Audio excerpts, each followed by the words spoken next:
Les débats ont été assez riches. En effet, depuis ce matin, on a trouvé intéressant de se poser 2 secondes avant de continuer et puis de se quitter pour savoir ce qu'on en pense, ce qu'on en retient. Et peut-être pour commencer par ce qui vient de se dire, Alexandra a résumé justement les attentes des annonceurs en disant qu'a priori, vous attendiez des réponses très claires sur les stratégies vidéo, social media, radio, et puis une solution qui soit neutre, simple, holistique et économique, en 4 points.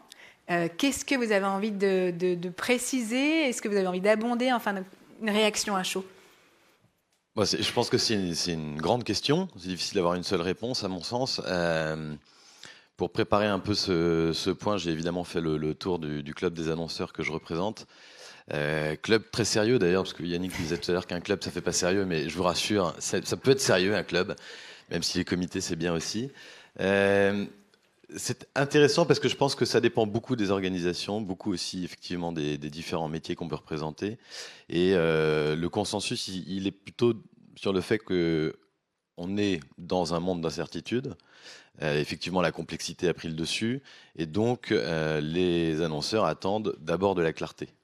Et je pense que ça, c'est le point qui est remonté de manière très générale et qui faisait l'unanimité. Après, clarté, ça veut dire clarté effectivement sur la manière dont évoluent les écosystèmes médias, la manière dont évoluent les inventaires, etc. Ça veut aussi dire clarté dans la manière aussi de nous organiser nous-mêmes. Et je pense que le point qui a été évoqué sur les silos qui peuvent exister chez les annonceurs est très, très juste. Encore une fois, dépendant beaucoup de certains annonceurs qui sont plus ou moins digitalisés ou plus ou moins à l'ancienne. Donc là encore, beaucoup de nuances. Mais ces silos-là, ils existent. Ils sont, à mon sens, parfois en miroir aussi de silos qui peuvent exister dans les agences. Mais le sujet de la perf d'un côté et le branding de l'autre, probablement dans certains cas, va perdurer. Parce que c'est compliqué de faire le syncrétisme entre les deux et d'arriver à s'aligner sur des objectifs qui soient vraiment communs. Sur les sujets d'achat, évidemment, il faut qu'on s'améliore parce qu'on a forcément à y gagner, à bien gérer ça. Mais si je parle d'AXA en particulier, évidemment, les objectifs court terme de la perf ne sont pas ceux du branding. Et donc pose beaucoup de questions sur la manière de faire travailler ensemble, voire de donner à la même personne les 2 leviers. Ça marche pas. On a fait l'essai par le passé et ça n'a pas marché. Donc il y a forcément à un moment des organisations qui sont aussi le reflet des objectifs qu'on donne à chaque équipe. Et sur la part de voix entre... Pardon, finissez. Non. Okay. Sur la part de voix entre branding et performance, plus tôt dans la matinée, on entendait justement que le souci de la performance, du ROAS, du court terme, guidait vraiment beaucoup d'organisations, beaucoup de stratégies, peut-être aux dépens du haut de funnel en tout cas de la... C'est effectivement ce qu'on a entendu. Et en fait, là aussi, quand j'ai fait le tour du club, j'ai été assez surpris parce que je me suis aperçu que finalement, pas tant que ça. Okay. Et en fait, le mot qui revient le plus, c'est quand même la qualité. Et c'est nouveau parce que il y a pas si longtemps, on parlait encore de quantité d'abord. On entendait partout que ce qui ne se mesure pas n'existe pas. Et étonnamment, même des marques pour le coup très pure player et très très digital amènent à un retour en arrière en partant du principe que il faut plutôt d'abord chercher la stratégie, le bon sens, la qualité plutôt que seulement la métrique. Et donc, quelque part, faire une petite marche arrière sur le fait que la performance n'existera que par la mesure, ce qui évidemment privilégie beaucoup le digital, puisque c'est là où on en a le plus. Et donc, on voit un retour en arrière de ce côté-là. Et là, encore une fois, et ça va faire plaisir à Isabelle que j'ai vue de loin, chez AXA, on a eu par le passé une stratégie qui excluait, quasiment excluait l'affichage parce que une mesure qu'on avait plus de mal à mettre en comparaison avec d'autres. C'est quelque chose qu'on a décidé d'abandonner et donc de revenir sur de l'affichage plutôt par conviction. Et aujourd'hui, en post-test, on a des excellents résultats de l'incrément que l'affichage nous apporte sur nos plans. Donc c'est là aussi où je sens que chez les annonceurs, il y a une petite défiance aussi de la mesure pour la mesure pour revenir à des stratégies qui sont peut-être plutôt en quête de qualité. Ok. Et sur ce sujet de la mesure, puisqu'on mentionne Yannick justement et de la mesure pour le coup cross-média, est-ce que vous, votre sentiment côté club justement, c'est que tout le monde est aligné à ce stade? Et la deuxième question, c'est si jamais vous étiez membre du comité édito mis en place par Médiamétrie, à quoi est-ce que vous veilleriez au grain? Yannick, je crois, a fait une très bonne présentation et donc je vais pas revenir sur ces points. Évidemment, on cherche tous à ce que cette mesure existe et qu'elle soit unifiée.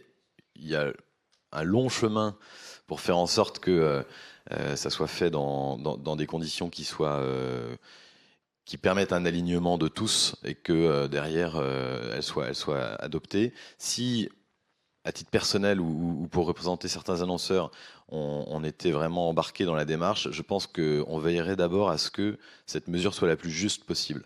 Parce que c'est quand même aussi ce qui fait beaucoup discussion chez les annonceurs, c'est le jeu assez inéquitable qui peut exister entre certains leviers, certains médias, certaines manières de mesurer, et qui rend la position de l'annonceur pas toujours évidente. Et donc, je pense que cette justesse, c'est d'abord le critère sur lequel on sera très vigilant. Et c'est un outil qui va vous servir très concrètement, vous, annonceurs, au quotidien, presque plus qu'aucun autre acteur. Vous avez pris le point de la planche à billets, du financement, vous en parlez, vous allez le mettre sur la table au niveau du club ou des organisations comme ça? Alors, pas à notre niveau, mais c'est plutôt un sujet qui a été pris par l'Union des marques, auquel je participe aussi, et j'ai toute confiance dans leur capacité à mener ce chantier de manière efficace. J'ai un peu de lobby, Yannick. Pour remonter encore peut-être le fil au début de la matinée, justement, on parle de Messi Funnel depuis ce matin. Qu'est-ce qui, d'après vous, explique qu'on en soit arrivé à utiliser ce genre de terme? Le Messi Funnel, pour moi, il est très corrélé à la manière dont évolue la société. Je pense que la linéarité des funnels n'existe plus. On sent de toute façon, et ça c'est quelque chose de plus sociétal, des avis qui sont très mouvants, très changeants, et donc des capacités des consommateurs à se retourner de manière très rapide et très volage. Donc il y a ce sujet-là qui est d'abord en ligne de fond, et donc c'est vrai que quand on se disait on travaille la notoriété, on fait de la considération, on fait de l'acquisition, en fait ça n'existe pas tel quel, même si ça peut être une stratégie très belle sur le papier. Après la considération, il y a souvent la déconsidération, voire la réputation qui peut venir en jeu. Il y a ensuite l'expérience qui, si elle est problématique, vient casser tout ce qu'on a pu construire auparavant, etc. Et donc je pense que ces funnels à l'ancienne, aujourd'hui, sont beaucoup plus challengés et nous obligent à réfléchir davantage sur des écosystèmes, des complémentarités, et à venir retravailler des éléments qui peuvent être des forces, mais qu'il ne faut pas sous-estimer puisque elles sont finalement très fragiles. Et Dominique Lévy, la sociologue, a un terme que je trouve assez intéressant. Elle parle de société magnétique qui finalement est capable de se mouvoir dans des écosystèmes et de changer de manière assez radicale d'avis en passant de pôle à d'autres sur des influences de l'opinion, de l'actualité, de l'économie, de la politique, etc. Et donc ça, je trouve que c'est toujours un élément à avoir en tête quand on pense justement audience, ciblage et message, de pouvoir se demander comment ces grandes masses par magnétisme peuvent évoluer et comment nous on arrive à répondre À suivre. à ces Ce évolutions. que Sylvia Exactement. Crescentofola appelait le always on funnel aussi, pour reprendre cette image assez circulaire. Pour finir de rétropédaler, puis après vous me direz si j'ai oublié quelque chose, on a commencé en effet avec Adrien Masson, auquel de nombreux intervenants ont fait référence avec cette keynote d'intro. J'ai retenu un chiffre qui était les 400 sources de données moyennes qui sont en termes de data, celles qui permettent aux annonceurs de réfléchir justement à leur stratégie, et encore c'est pour ce qui concerne l'ensemble des boîtes. Comment est-ce qu'aujourd'hui, vous envisagez le décloisonnement des données et ce sujet justement d'optimisation des organisations? On l'envisage positivement, c'est-à-dire que je crois qu'il faut être optimiste sur ces sujets-là. On avance un peu en marchant de toute façon comme tout le monde. L'organisation, elle est par nature basée sur la donnée. Après, on on peut débattre de ce qu'on appelle donner à ce moment-là, mais elle se doit de toute façon de partir du principe qu'elle n'a pas la science infuse et qu'il va falloir qu'elle s'appuie sur toute la matière existante pour pouvoir affiner ses stratégies. Donc, de ce côté-là, c'est un point de vue peut-être plus personnel parce que j'ai pas un point de vue du club des annonceurs sur le sujet, mais je pars du principe qu'il va falloir croiser davantage et sortir justement des mondes fermés pour pouvoir utiliser la donnée en lui donnant le maximum de ses capacités, ce qui n'est pas toujours fait, et je parle en connaissance de cause puisque chez AXA on est des politiques encore très fermées sur les sujets de données, puisqu'on on a des sujets de sécurité, mais c'est à mon sens la manière dont les choses devraient évoluer en ayant une vision quand même commune du sujet. Ok. Moi, j'ai terminé de rembobiner le fil de la matinée. Qu'est-ce que j'ai oublié qui vous a marqué et qui est un peu, je sais pas, le take-away, ce avec quoi vous repartirez de cette matinée? C'est difficile de dire si quelque chose a été oublié, mais non, je pense que